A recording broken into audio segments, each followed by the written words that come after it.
Awesome. Well, welcome to Knowing Jesus Deep Dive week number 20. So we are at the halfway point. Brad here, joined by Pastor Terry. Terry, how you doing this week? I'm doing great. Beginning of another week, and it's great. Yeah, no, this is good. We are quickly, I know we're halfway through, but so much of the Gospels, I think this is actually, if you'd asked me at the beginning of this series, hey, if you were to give a percentage, what amount of the Gospels are, the final year of Jesus' ministry or the final week of Jesus' ministry, what would you have said? I would have said, I don't know, probably a proportional amount, maybe a little bit more. But we're 20 weeks in, and we're in his final year of ministry. Right. And we're starting to talk about the thing that he is going to start to talk about, which is his coming, his crucifixion, his death. And he's really, we're in the middle, kind of the third year, the first part. And we're really in a couple of weeks going to get to the last 6 months. So the Gospel of John, actually almost a third of it is the last couple of days of Jesus' life. So, it really kind of picks up, and we see Jesus, I love this next section we're going to go in a couple of weeks, because you see how he responds when the end is coming and he knows that time is short. It's really pretty powerful. Yeah, no, that's really good. So today we're going to be looking at Mark chapter 8. There's a parallel account in Matthew as well. Just a really rich passage, a passage where we see him talking about the leaven of the Pharisees and Herod. We're going to see kind of this real exchange between him and Peter, which is real foundational. And I really want to. We live in a culture. Our community is very.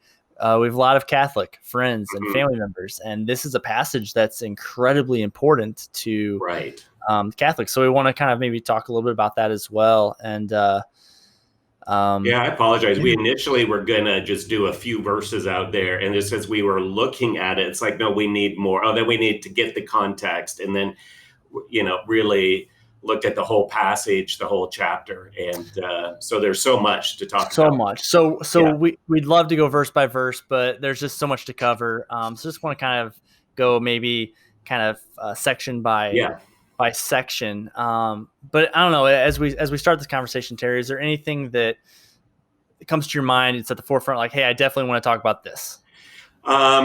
Well, I think each section has it. So we go section by section. We'll do that. So, okay. We talked a couple weeks ago about the feeding of the 5,000. So we're jumping into the feeding of the 4,000. Jesus feeding the 4,000. Again, we see another great crowd gathering with nothing to eat. They didn't learn anything the first time, or maybe they did learn. Well, this is completely, I think what we often miss, again, this is why it's so helpful to just walk through it. Jesus fed the 5,000, which in that situation said men, so it could be considered, thousands more. But that was in a very Jewish area. And it was an area really where they wanted to make him king at that point. And Jesus sends his disciples across the Sea of Galilee. They have the storm. He's walking on water. Last week, we kind of backtracked just a little bit to the calling of his disciples, kind of finished those miracles. But now they're in they're in a Gentile area. And so it's a completely different context because most of these are not Jewish people. These are Gentiles, which, it just raises a whole bunch of questions. Is why were thousands of Gentiles who had come from a different spiritual background? These were not people who grew up with Abraham and David and the prophets. They had a completely pagan understanding and knowledge, which was not bread to their soul. It was not feeding their soul. And I think we're in a similar kind of world, right? And I think even just current events, what's really satisfying people's soul? A couple of weeks ago, someone came to me after the service and they're just like, I don't know what to listen to anymore.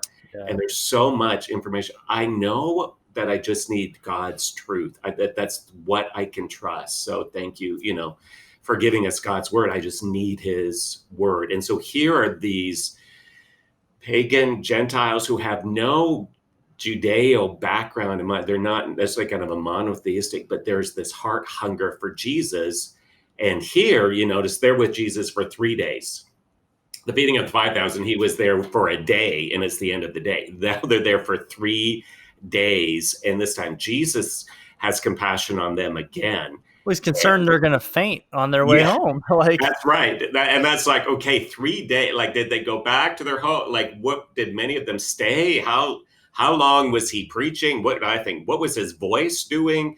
How did he manage that? What were kids doing? Who's looking after the kid? All these questions that are there, but they're so heart hungry for Jesus, I think, and looking for what's true bread. And Jesus this time goes to the disciples and says, give them something. It's not like the disciples say, hey, Jesus, you got to do something. So there's a similarity in the story, but there is not, they are two really separate accounts. You see, there's enough differences that they're completely separate accounts. So why do you, I mean, the feeding of the 5,000 is the one that we hear about, we talk about. Is it because it's a bigger number? Is it it's grander? I mean, I didn't even know if until I went to college, if I even knew that there were 2 accounts of him feeding, a great crowd.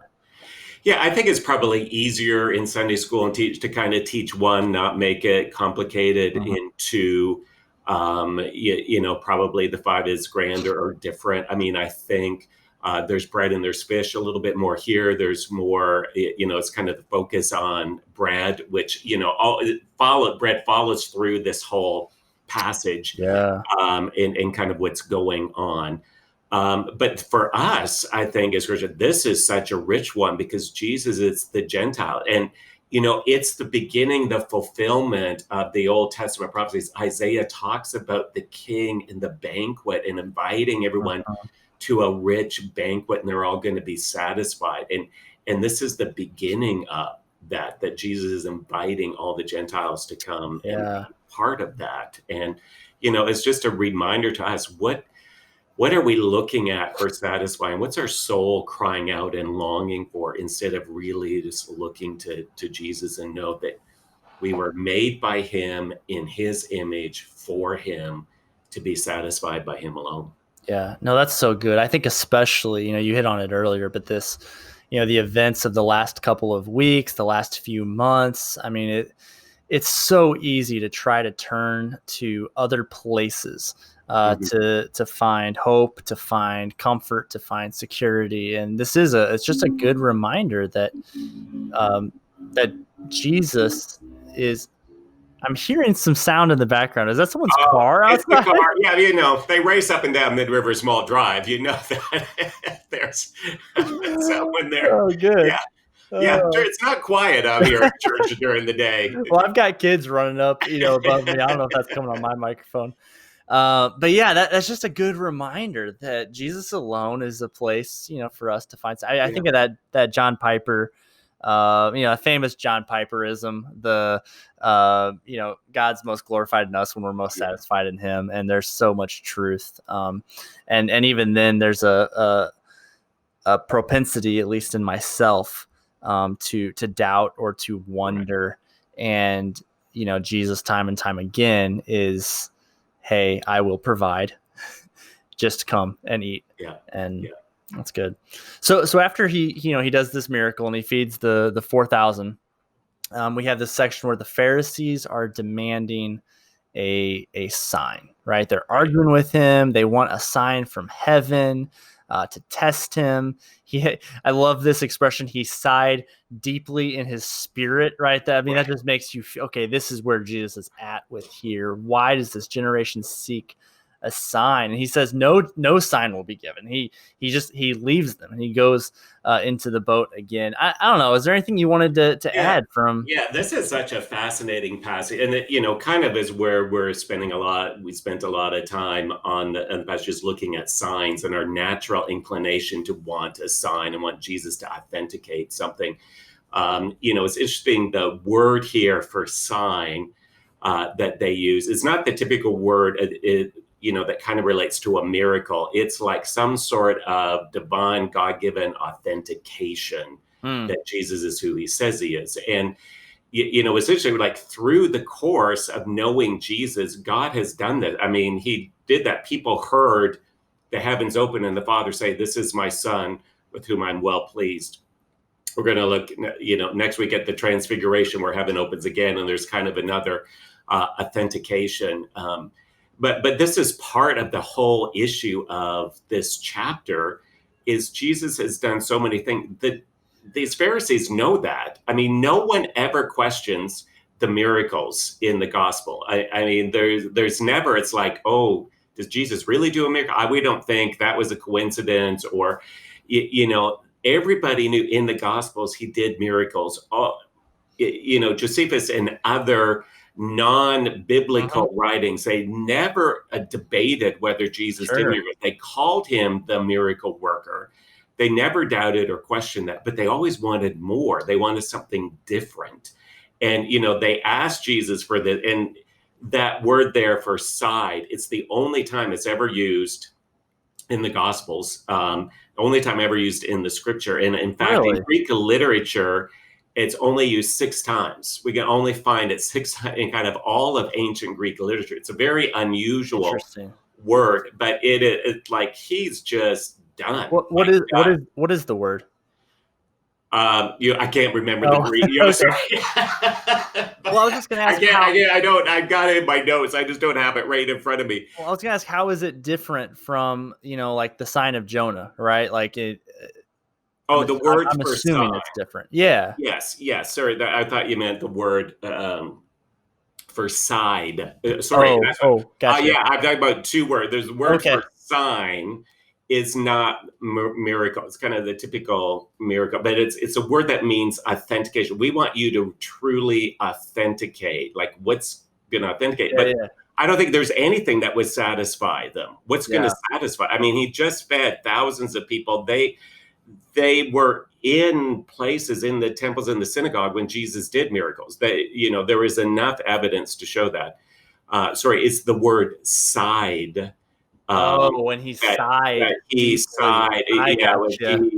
That's the one. It's the only time it's used in scriptures, and only 6 times. I mean, that he is just like, I'm done with you. Like, show me the hand. This is just it. And there's a deep, frustration in his soul with these people because they just didn't get it, and we're never gonna get it. So. Well, and what a tragic, I mean, that's the moment where he's doing this. Like, that's a tragic place to be. I mean, that's a tragic place to be when you think about like a family member or someone you care about. I mean, I know even, over the last couple of weeks, like I've sighed pretty deeply in my spirit over the events of in DC last week, and for Jesus to experience that towards a generation of people whom he loves and cares about deeply. That's. And I think we've seen that. People. I'm sure we all interact with people listening who know the gospel, know the truth, know the scriptures more than other people, and yet still just don't see Jesus. And I have a Jewish friend, for example, who knows, scripture, Old Testament, memorized, sees things, but just does not ever see Jesus as the fulfillment of that and who he is. Jesus was a good person. They know about him and they know his teachings and part of that, but, miss some of the other things. And I think that's similarly, it's like, the heartbreak of someone who knows so much and they just don't get it. Yeah. So Jesus, then he leaves the Pharisees. He gets in the boat. He goes to the other side. And then we have this section, the leaven of the Pharisees and Herod. So what's going on here? Yeah, so assuming that the disciples have kind of seen this interaction, I guess as they were there, that they saw that, And so Jesus then begins to kind of just give them this kind of warning, like, beware of this kind of leaven. And, it raises all sorts of questions, and commentators are like, what's the leaven of the Pharisees? What's the leaven of Herod? Is that different? They're handling things different. Commentators, that the leaven of the Pharisees was hypocrisy. It's a lack of grace. It's, an outward looking thing, but not an inward belief or surrender. What's Herod? Herod is worldliness. It's kingdoms of this world. It's pride of his own ability to do things. At the center of it all is really this sense of unbelief, of really wrestling with what it should be, and just total unbelief and not willing to surrender with who he is. And we had some really robust conversations in our teaching team meeting just about what is that like, how a little bit sometimes of even hurt or unbelief can kind of get in there and really destroy a person's faith. And I think we've probably all seen illustrations too, where someone who was a follower of Jesus, and maybe there was hurt, maybe there was frustration with God, maybe a disappointment with God, and how that gets in there. And that little bit really begins to take root and can really affect a whole person's view of spirituality. And, people who just kind of drop off the faith map, where are they? And, at the root of this, I think, the Pharisees and Herod, Herod kind of toyed with John the Baptist. Herod liked to have John the Baptist around, be entertained by John the Baptist, really, but didn't want to surrender to the truth, and finally, got rid of John the Baptist. And I think people are prone to do that too. There's a lot of people that want to toy with Jesus, have him around. He's good there. He's intriguing. He's amusing. He's maybe a great prophet, someone to kind of listen to, but are we really going to surrender to him? And I think, are we looking for more? Are we wanting Jesus really to give us a sign to validate our views for who he is? And I think in our world today, we want Jesus to validate our own truth. We create our own truth and want Jesus to validate it, instead to say, who is Jesus, and am I willing to surrender to him? Yeah. I think this is Jesus' warning to the disciples. We want signs, and I think we do. Lord, this is what I want. Give me a sign give me a sign that validates what I want to do, as opposed to saying, Jesus, what are you saying? And let me do that. Yeah, no, it is fascinating, right? This continued illustration, Jesus, where he's picking, the leaven, right? This substance that causes bread to rise, right? Or the dough to rise. And so he's continuing this bread metaphor motif based on, some of the, him multiplying the bread, amongst amongst the people. And yeah, it is just a stark reminder that, like, it doesn't take much to get in. It doesn't take much for us to look. It's hard not to make comparisons to the political climate that we're in. And politics is just one of the areas that we seek to either justify our opinions, or we try to attach Jesus to. It's just one thing, but it's such a prevalent thing, and we see it all the time. We look, okay, where am I going to find hope? Oh, okay, well, I am going to say or believe or do this because this is really what I want to say or believe or to do, as opposed to maybe pulling back the curtain and asking the question a little more, like, hey, Jesus, what have you for me in this, or what does grace require? Or what does love require? That's something I think for both the Pharisees and Herod, regardless of what the specific leaven that he was, talking about. Like, it was clear that it was for them. Let's say it was hypocrisy of the Pharisees, right? Well, what is it? It's the religious institution that they had created, that they had loved, that they were part of, that helped them feel powerful or whatever. Like, it was very self-serving. Herod, his connection to Rome, his worldliness, his very self-serving. And I think we see that with our own politics. We see that with our own opinions that we have, our own thing. I mean, even the question of, hey, if I'm going to post this on social media, like, well, what's my motivation for posting this? It's probably self-serving. And I do it too. We all do it, right? I'll do it. Right. So anyway, it's just a good reminder. Yeah. Am I really, and am I really surrendered to Jesus? Do I really see Jesus? And I think this is, part throughout is Jesus continues to reveal himself. He wants people to know him, and they're just not getting it. The religious leaders aren't getting it. The disciples don't really get it. I mean, Jesus talks about leaven, and they're like, oh yeah, we only brought one loaf of bread. What were we thinking? And they're starting to freak out because they've only got one loaf of bread, and they were just with the guy who fed thousands with bread. Like, and Jesus, like, there were baskets of it. Like, why are you're it adventures in missing the point again of just missing who Jesus is. And then Jesus goes, they kind of land again, and he meets this guy who's blind. Yeah. And heals him. And in this unusual spitting in his face kind of deal, put his spit. And not COVID appropriate. Not COVID appropriate. That's right. And he sees partially, like, well, I see people, they're like trees. And it really is kind of a fascinating, because it was like, well, is Jesus losing his mojo? Is he not able to heal? But, is something happening? But then he heals again, kind of then there's this full healing. And I think this is the process Jesus is taking them through. He often takes us through, is he's building this man's faith little by little and helping to see Jesus more and more.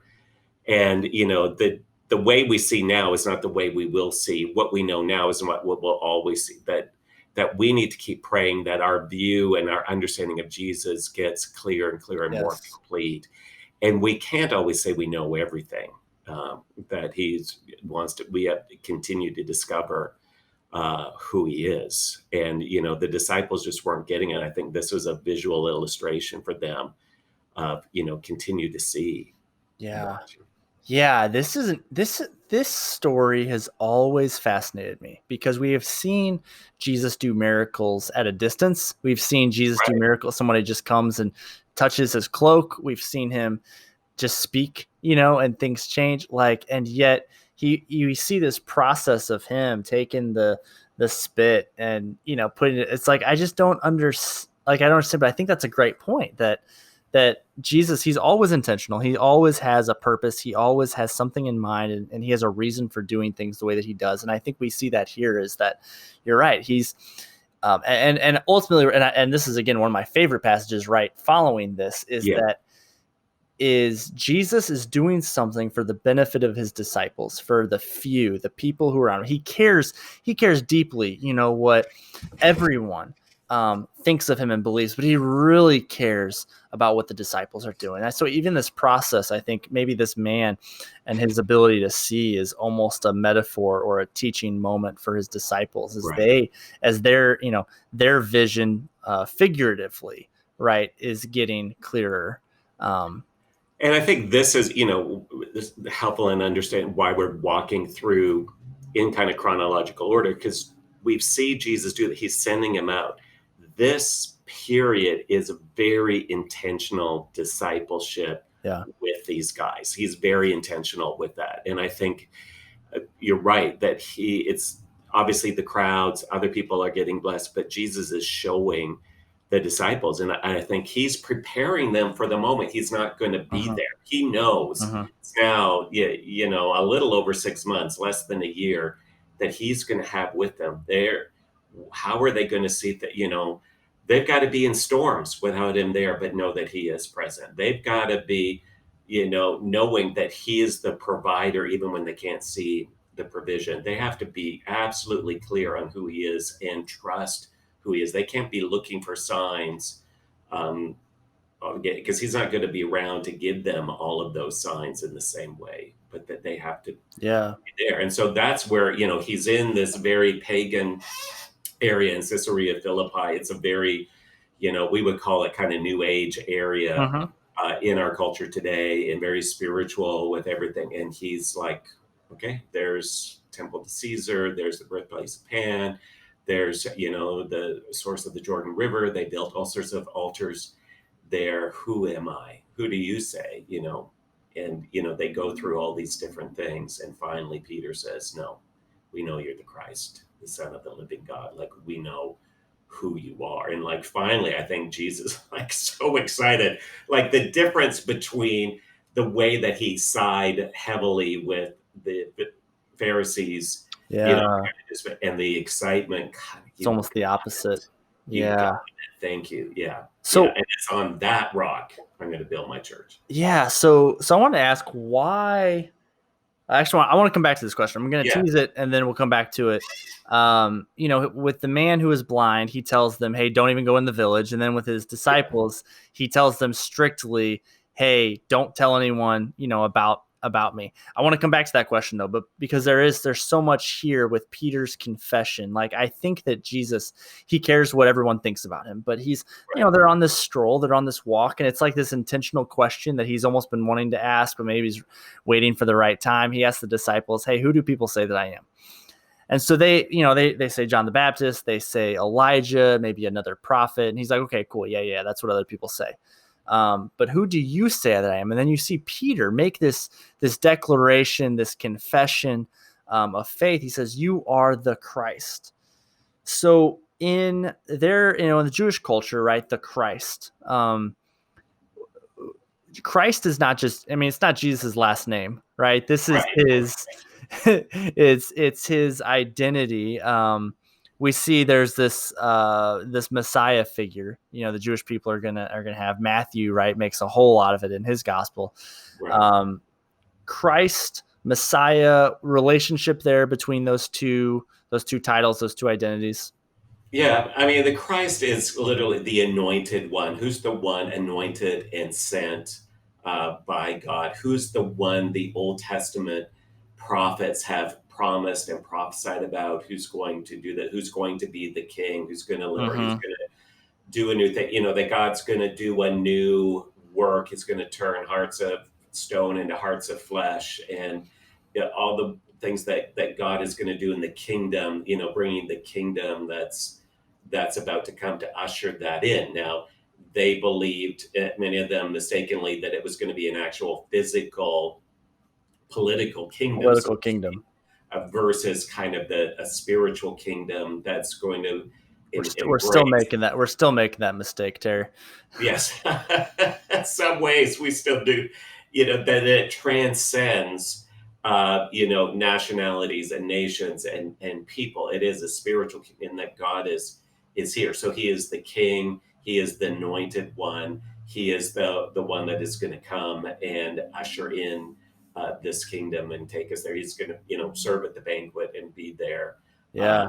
And what they don't understand is the upside downness of the kingdom. Yeah. That the sign is really that he's hung up on a cross and he gives his life. Yeah. Back to life.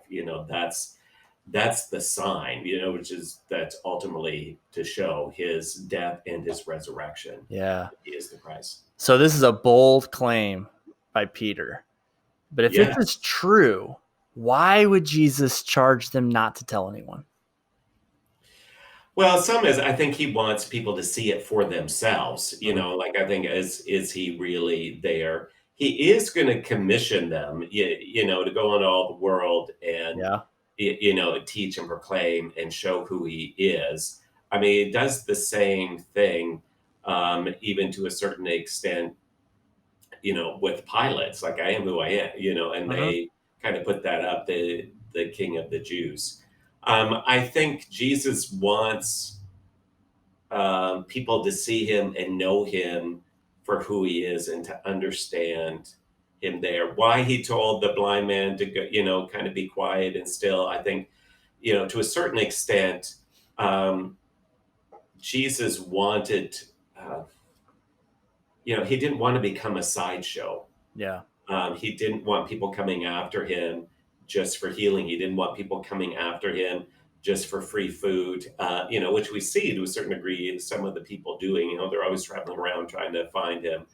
The same, he didn't, when he raised people from the dead, it's like he didn't want Jesus to get invited to every cemetery there was and come and help. So the miracles, are authentications of really the message. And so Yeah. I think he wanted people to hear the message. And, they were there, the 4,000 were there for 3 days Yeah. hearing the message. Jesus said, I come, to preach. He said, in Mark, I've got to go to the villages and proclaim the gospel, that his real heart is in the proclamation and the teaching. And I think he wanted people to hear that and, know what was in his heart and what is truth and be convinced of that truth. Yeah. Well, and I think too, they all had many, right? If not almost everybody, had a certain idea of what the Messiah or the Christ figure, how they were going to usher in this new kingdom, right? If they thought, hey, Right. it's going to be a physical kingdom, it's going to be a political kingdom, it's going to be a geographical kingdom, well, then I'm going to make certain demands on the person that I believe to be the Christ. And that's not the work that Jesus is up to. And so I think maybe he doesn't want a mob to form, and when he still has work to do. Right. Yeah. Yeah, exactly. Yeah. Exactly. And, obviously, a little more than 6 months later, they welcome him riding in on a Yeah. donkey as their king. So people are seeing that and coming to their own conclusion. I think that's part of this whole passage is Jesus. Okay, who do you say? Yeah. It's not what does everybody else say? Who do you say? And I think, that's our question. And I think often we treat Jesus like a nice teacher or a good philosopher or a great role model. Yeah. Do we say he is the Christ? And are we willing then to surrender and submit then to what that means for Yeah. us? Yeah. That's the question. Who do you say he is? So right after this grand moment that Peter, he makes this confession, he's gonna stick his foot in his mouth. But before we get there's some really unique things here, right? So Peter, right? Cephas, that's Yeah, there's some wordplay, right? right, That Jesus says, hey, on my rock, right? On this rock, I'm right. gonna build the church. Peter, his name means Rock. rock. Yeah, yeah, And so here we have this moment where there is some different interpretations on what the rock is. right. Um, and especially as that, comes to play with Catholicism and Protestantism, at least in our understanding of Peter. You want to get into that a little bit? Yeah, I mean, I think that's always the issue. Is the rock, does that refer to Peter? Is it the person that he's going to build his church, or is the rock the foundation of truth that he is the Christ? And obviously, that's a difference that Roman Catholics have compared to Protestants. That we would say it's the foundational truth that he is the Christ. That's what he's building his church on, not just one person. Yeah. I think Paul talks about the foundation of the apostles and the prophets, that there's a larger foundation there than just one person. Yeah. Yeah. And this act of confession, right? This confession, like, ultimately we all need to get to that place where we can confess, that we recognize we're responding to the identity of Jesus, that he is the Right. Christ figure, that what he has done has changes the spiritual reality that I find myself in. Cool. So right after this grand moment, now, Jesus, he is beginning to kind of foretell that he is going to die. He is going to be Right. he is going to be raised. The disciples don't really get that. Peter pulls him aside and rebukes him. So I don't know what Peter, if he thought, oh, hey, I'm on a hot streak here, so let's keep going with it, or what. But Jesus has some harsh words. So he just called him, you're the rock, and now he says, get behind me, Satan. Well, this is where, again, what is faith and belief and trust? And, I think Peter said, I want God, Jesus, to, follow my instructions. And I see the kingdom, I see the church in a particular way. And he's like trying to get in there and push Jesus into his mold, which Yeah. I think is just such a human response that we have. And this is part of what the pastor, we want Jesus to kind of fit our mode and to do what we want and validate what we want Yes. and our understanding, instead of saying, okay, am I willing? What is Jesus showing and doing and saying to me?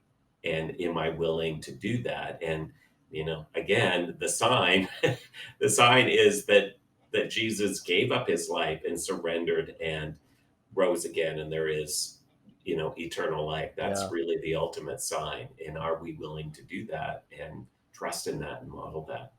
Awesome. Well, cool. Well, Terry, thank you for sharing again. If you want to tease us maybe just a little bit, what's coming next week? Yeah, we're getting close. Jesus now, is continuing kind of reveal himself. We have this magnificent transfiguration where he shows himself for who he is. And then we see Jesus the following week really saying it's now 6 months, there's 180 days, and he sets his face to Jerusalem and is living those last 6 months in light of the fact that that sign of him on the cross is coming. Yeah. Awesome. Cool.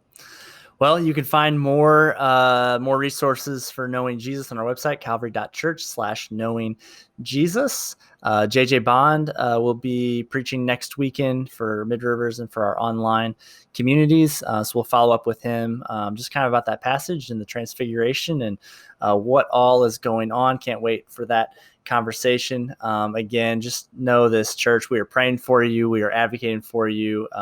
Even when we hit, different, it's always a little nerve-wracking when we have to talk about politics and when we have to talk about things that are controversial, because we are sensitive to the fact that our community is a diverse community of people with different political persuasions and thoughts. But we do want to encourage our body. We want to follow Jesus, and we want to do what Jesus requires of us, what love requires of us. And so sometimes that means we have to say the words we don't know. I don't know in this moment what to think or what to believe about this event or that event. It means we might find ourselves in some really tough conversations. But I think as we've just looked, one of the things I've been struck by throughout the course of this series is that the call of Jesus is great. And often I'm going to find myself at odds with things of this world. And Jesus, in his grace, he allows us to participate in that. And so anyway, Terry, thank you for your time. Thank you for this. I've always enjoyed just kind of picking your brain and looking at these passages a little bit more, and looking forward to continuing and picking that up again next week. All right. Take care. Yep. God bless. See ya.